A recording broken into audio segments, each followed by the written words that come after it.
दोस्तों, आइए सुनते हैं भीष्म साहनी की लिखी कहानी चीफ की दावत। आज मिस्टर सामनाथ के घर चीफ की दावत थी। सामनाथ और उनकी पत्नी को पसीना पोंछने की फुर्सत न थी। पत्नी ड्रेसिंग गाउन पहने, उलझे हुए बालों का जूड़ा बनाए, मुंह पर फैली हुई सुर्खी और पाउडर को मले, और मिस्टर सामनाथ सिगरेट पर सिगरेट फूंकते हुए चीज़ों की फेहरिस्त हाथ में थामे एक कमरे से दूसरे कमरे में आ जा रहे थे। आखिर 5 बजते बजते तैयारी मुकम्मल होने लगी। कुर्सियाँ, मेज, तिपाइयाँ, नैपकिन, फूल सब बरामदे में पहुंच गए। ड्रिंक का इंतजाम बैठक में कर दिया गया। अब घर का फालतू सामान अलमारियों के पीछे और पलंगों के नीचे छिपाया जाने लगा। तभी सामनाथ के सामने सहसा एक अड़चन खड़ी हो गई। माँ का क्या होगा? इस बात की ओर ना उनका और ना उनकी कुशल गृहिणी का ध्यान गया था। मिस्टर सामनाथ पत्नी की ओर घूमकर अंग्रेजी में बोले, माँ का क्या होगा? श्रीमती काम करते करते ठहर गईं और थोड़ी देर सोचने के बाद बोली, इन्हें पिछवाड़े इनकी सहेली के घर भेज दो। रात भर बेशक वहीं रहें, कल आ जाएं। सामनाथ सिगरेट मुंह में रखे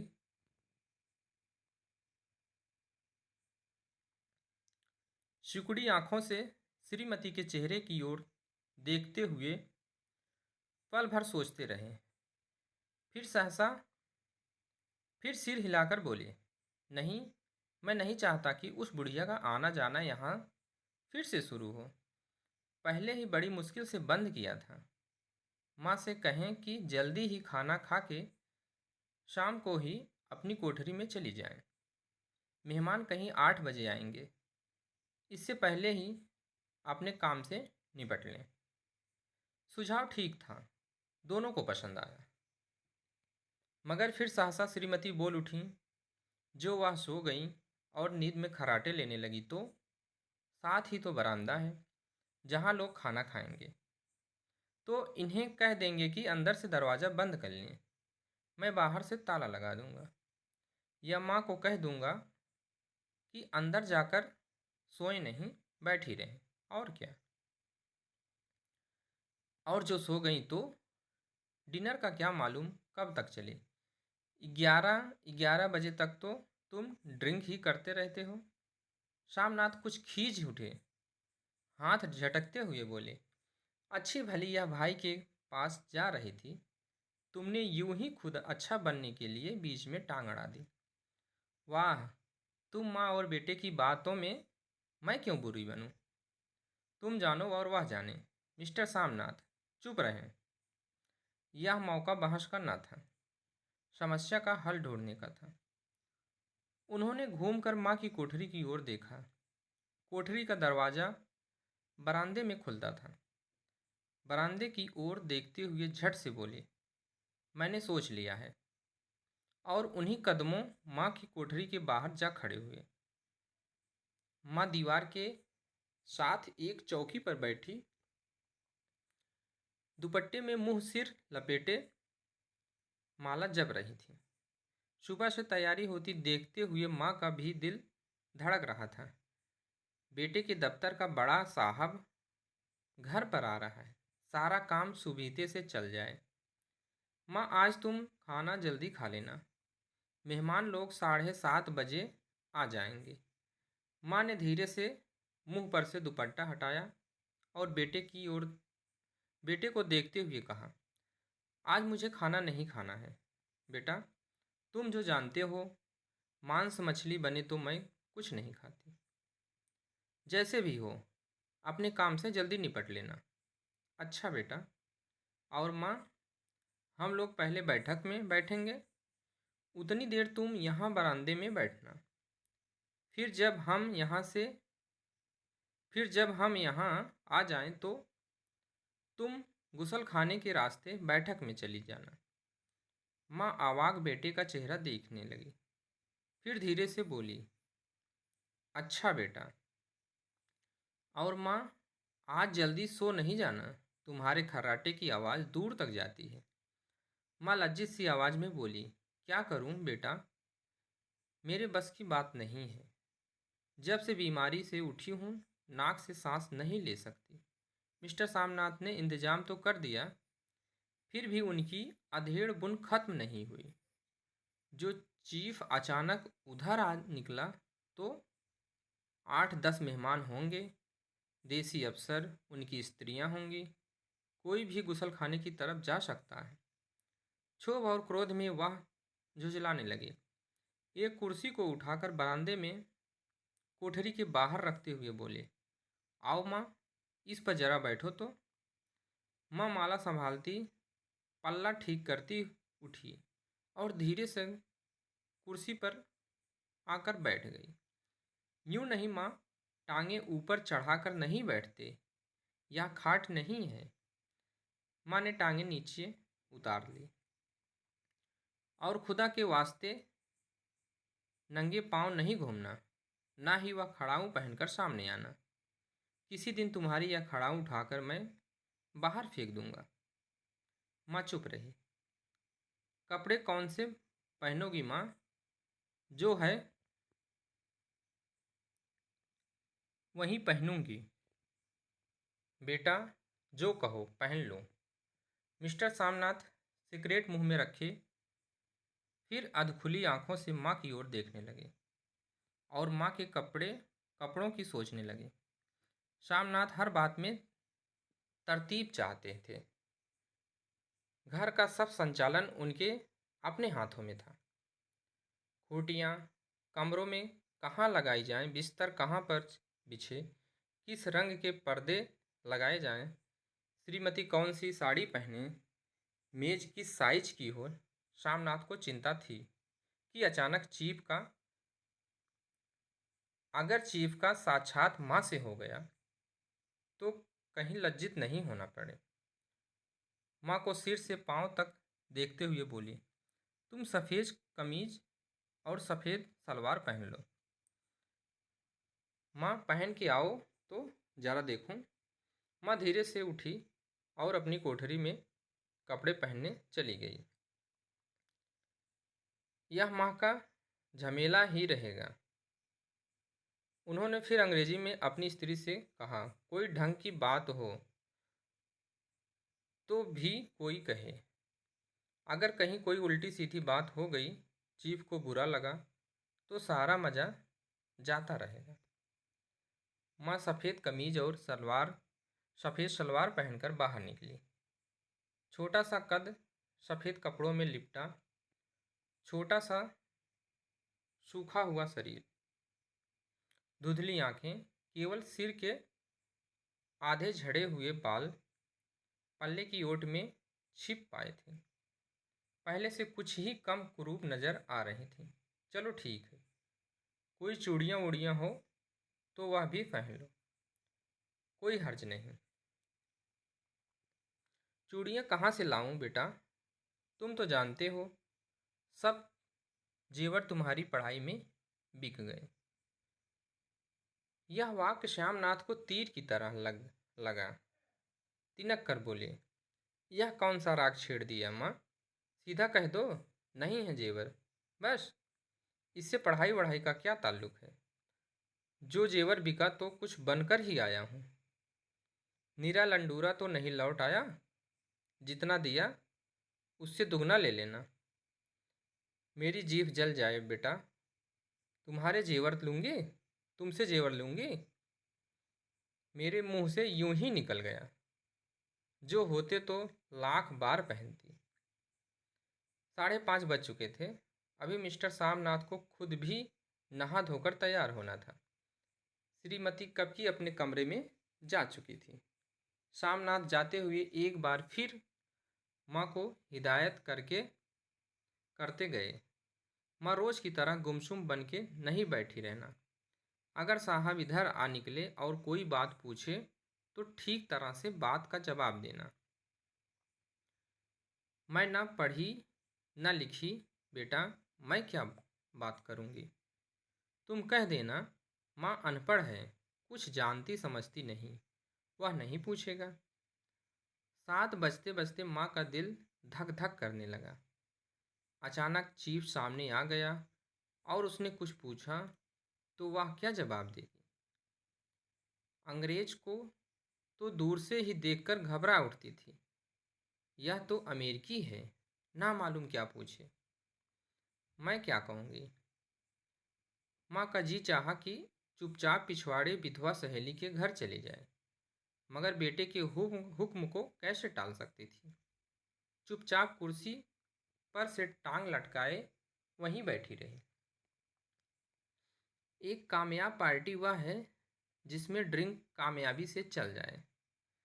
सामनाथ की पत्नी सामनाथ की पार्टी सफलता के शिखर चूमने लगी। वार्तालाप उसी रव में बह रहा था जिस रव में गिलास भरे जा रहे थे। कहीं कोई रुकावट न थी, कोई अड़चन न थी। साहब को विस्की पसंद आई, मेन साहब को पर्दे पसंद आए थे, सोफा कवर का डिजाइन पसंद आया था, कमरे की सजावट पसंद आई थी। इससे बढ़कर क्या चाहिए। साहब तो ड्रिंक के दूसरे दौर में ही चुटकुल्ले और कहानियां कहने लगे थे।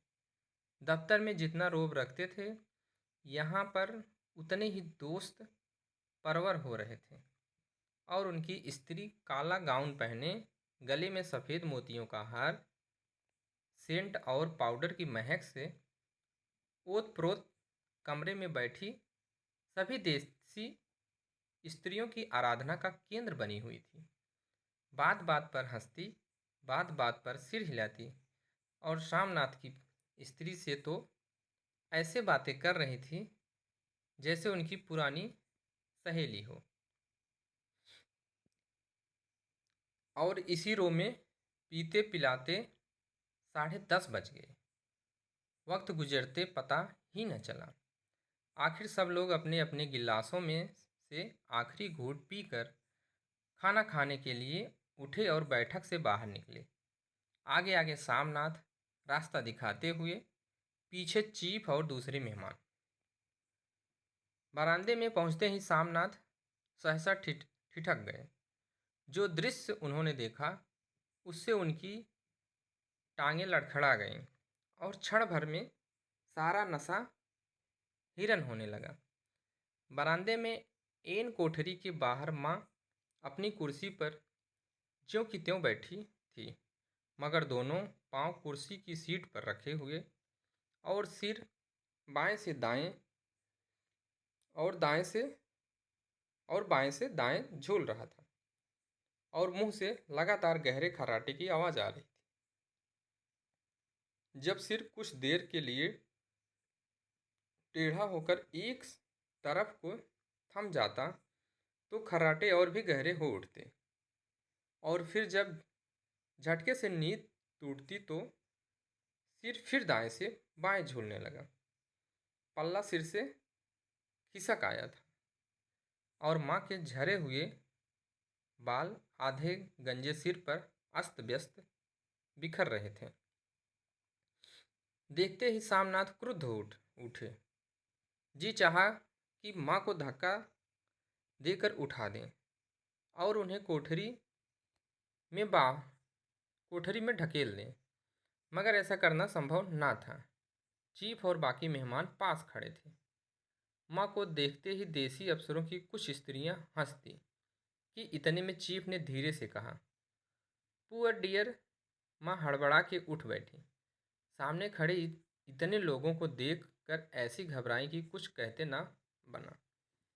झट से पल्ला सिर पर रखती हुई खड़ी हो गईं और ज़मीन को देखने लगी। उनके पांव लड़खड़ाने लगे और हाथों की उंगलियां थर थर कांपने लगीं। माँ तुम जाके सो जाओ। तुम क्यों इतनी देर तक जाग रही थी। और खिसियाई हुई नज़रों से सामनाथ चीफ के मुंह की ओर देखने लगे। चीफ के चेहरे पर मुस्कुराहट थी। वह वहीं खड़े खड़े बोले, नमस्ते। माँ ने झिझकते हुए अपने में सिमटते हुए दोनों हाथ जोड़े, मगर एक हाथ दुपट्टे के अंदर माला को पकड़े हुए था, दूसरा बाहर। ठीक तरह से नमस्ते भी न कर पाई। सामनाथ इस पर भी खिन्न हो उठे। इतने में चीफ ने अपना दायां हाथ हाथ मिलाने के लिए माँ के आगे किया। माँ और भी घबरा उठी। माँ, हाथ मिलाओ। पर माँ, पर हाथ कैसे मिलाती? दाएं हाथ में तो माला थी। घबराहट में माँ ने बायां हाथ ही साहब के दाएं हाथ में रख दिया। शामनाथ दिल ही दिल में जल उठे। देसी अफसरों की स्त्रियां खिलखिलाकर हंस पड़ी। यूं नहीं माँ, तुम तो जानती हो दायां हाथ मिलाया जाता है। दायां हाथ मिलाओ। मगर तब तक चीफ माँ का बायां हाथ ही बार बार हिलाकर कह रहे थे, हाउ डू यू डू। कहो माँ, मैं ठीक हूँ, खैरियत से हूँ। माँ कुछ बड़बड़ाई। माँ कहती हैं मैं ठीक हूँ।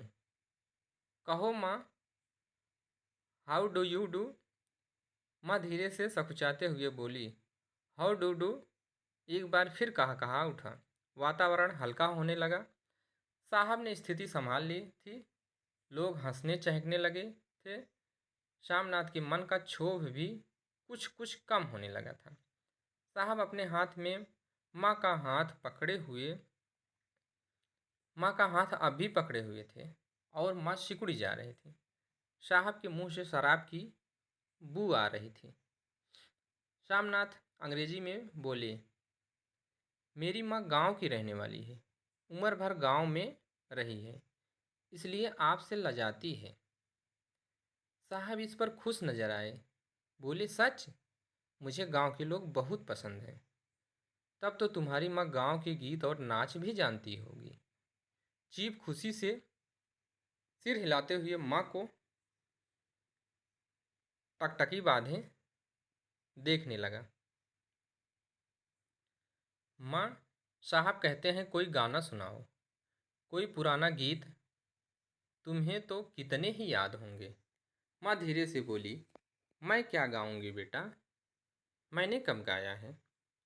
वाह माँ, मेहमान का कहा भी कोई टालता है।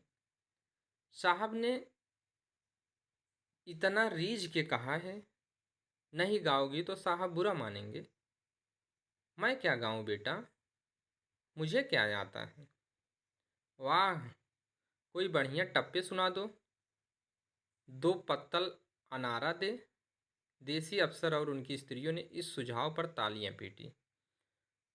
माँ कभी दीन दृष्टि से बेटे के चेहरे को देखती, कभी पास खड़े बहू के चेहरे को। इतने में बेटे ने गंभीर आदेश भरे लिहाज में कहा, माँ। इसके बाद हाँ या ना कहने हाँ या ना का सवाल ही ना उठता था। माँ बैठ गईं और क्षीण दुर्बर लर्जती आवाज में एक पुराना विवाह का गीत गाने लगी। हरिया नी माए, हरिया नी भैड़े, हरिया ते भागी भरिया है। देसी स्त्रियां खिलखिला के हंस उठी। 3 पंक्तियां गा के माँ चुप हो गई। बरामदा तालियों से गूंज उठा। साहब तालियां पीटना बंद ही ना करते थे। शामनाथ की खीज प्रसन्नता और गर्व में बदल उठी थी। माँ ने पार्टी में नया रंग भर दिया था। तालियां थमने पर साहब बोले, पंजाब के गांवों की दस्तकारी क्या है। शामनाथ खुशी में झूम रहे थे। बोले, ओ बहुत कुछ साहब, मैं आपको एक सेट उन चीज़ों का भेंट करूंगा, आप उन्हें देखकर खुश होंगे। मगर साहब ने सिर हिलाकर अंग्रेजी में फिर पूछा, नहीं, मैं दुकानों की चीज़ नहीं मांगता। पंजाबियों के घरों में क्या बनता है, औरतें खुद क्या बनाती हैं। सामनाथ कुछ सोचते हुए बोले, लड़कियां गुड़िया बनाती हैं और फुलकारियाँ बनाती हैं। फुलकारी क्या है। शामनाथ फुलकारी का मतलब समझाने की असफल चेष्टा करने के बाद माँ को बोले, क्यों माँ, कोई पुरानी फुलकारी घर में है। माँ चुपचाप अंदर गई और अपनी पुरानी फुलकारी उठा लाई। साहब बड़ी रुचि से फुलकारी देखने लगे। पुरानी फुलकारी थी, जगह जगह से उसके तागे टूट रहे थे और कपड़ा फटने लगा था। साहब की रुचि को देखकर शामनाथ बोले, यह फटी हुई है साहब, मैं आपको नई बनवा दूंगा। माँ बना देगी? क्यों माँ? साहब को फुलकारी बहुत पसंद है, इन्हें ऐसी ही एक फुलकारी बना दोगी ना? माँ चुप रही, फिर डरते डरते धीरे से बोली, अब मेरी नज़र कहाँ है बेटा?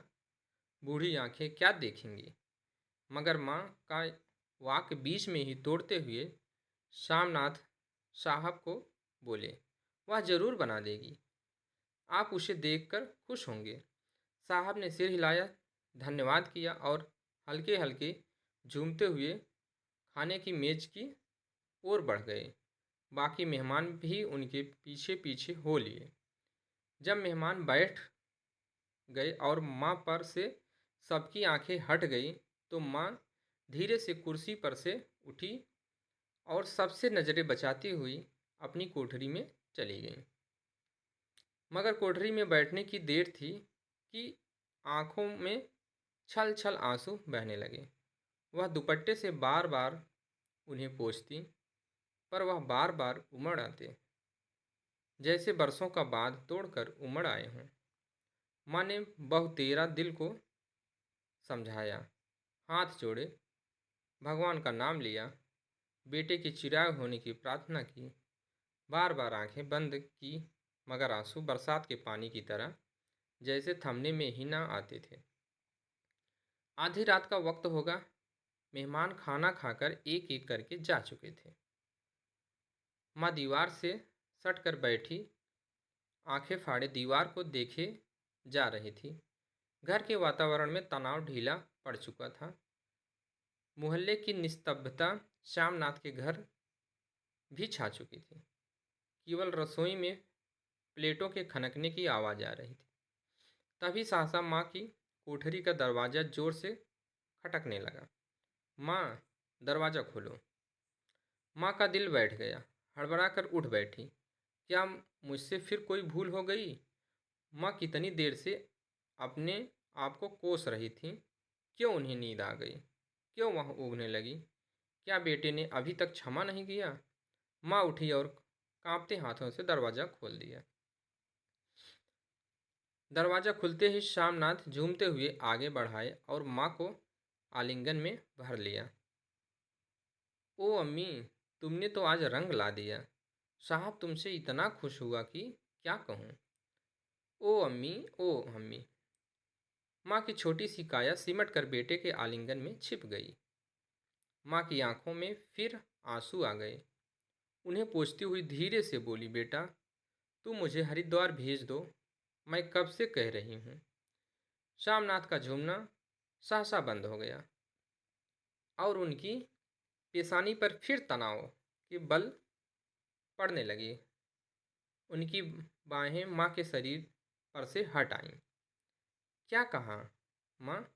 यह कौन सा राग तुमने छेड़ दिया? श्यामनाथ का क्रोध बढ़ने लगा। बोलते गए, तुम मुझे बदनाम करना चाहती हो ताकि दुनिया कहे कि बेटा माँ को अपने पास नहीं रख सकता। नहीं बेटा, अब तुम अपनी बहू के साथ जैसा मन चाहे रहो। मैंने अपना खा पहन लिया, अब यहाँ क्या करूँगी? जो थोड़े दिन जिंदगानी के बाकी हैं, भगवान का नाम लूँगी। तुम मुझे हरिद्वार भेज दो। तुम चली जाओगी तो फुलकारी कौन बनाएगा? साहब से तुम्हारे सामने ही फुलकारी देने का इकरार किया है। मेरी आंखें अब नहीं हैं बेटा जो फुलकारी बना सकूं। तुम कहीं और से बनवा लो, बनी बनाई ले लो। माँ तुम मुझे धोखा देके यूं चली जाओगी, मेरा बनता काम बिगाड़ोगी। जानती नहीं साहब खुश होगा तो मुझे तरक्की मिलेगी। माँ चुप हो गई, फिर बेटे के मुंह की ओर देखते हुए बोली, क्या तेरी तरक्की होगी? क्या साहब तेरी तरक्की कर देगा? क्या उसने कुछ कहा है? कहा नहीं, मगर देखती नहीं कितना खुश गया है। कहता था जब तेरी माँ फुलकारी बनाना शुरू करेंगी तो मैं देखने आऊँगा कि कैसे बनाती हैं। जो साहब खुश हो गया तो मुझे इससे बड़ी नौकरी भी मिल सकती है। मैं बड़ा अफसर बन सकता हूँ। माँ के चेहरे का रंग बदलने लगा। धीरे धीरे उनका झुर्रियों भरा मुंह खिलने लगा। आंखों में हल्की हल्की चमक आने लगी। तो तेरी तरक्की होगी बेटा। तरक्की यूं ही हो जाएगी। साहब को खुश रखूंगा तो कुछ करेगा, वरना उसकी खिदमत करने वाले और थोड़े हैं। तो मैं बना दूंगी बेटा, जैसा बन पड़ेगा बना दूंगी। और माँ दिल ही दिल फिर बेटे के उज्जवल भविष्य की कामनाएं करने लगी। और मिस्टर सामनाथ, अब सो जाओ माँ, कहते हुए तनिक लड़खड़ाते हुए अपने कमरे की ओर घूम गए। ये रही कहानी भीष्म साहनी की चीफ की दावत। कहानी आपको पसंद आई हो तो लाइक करें।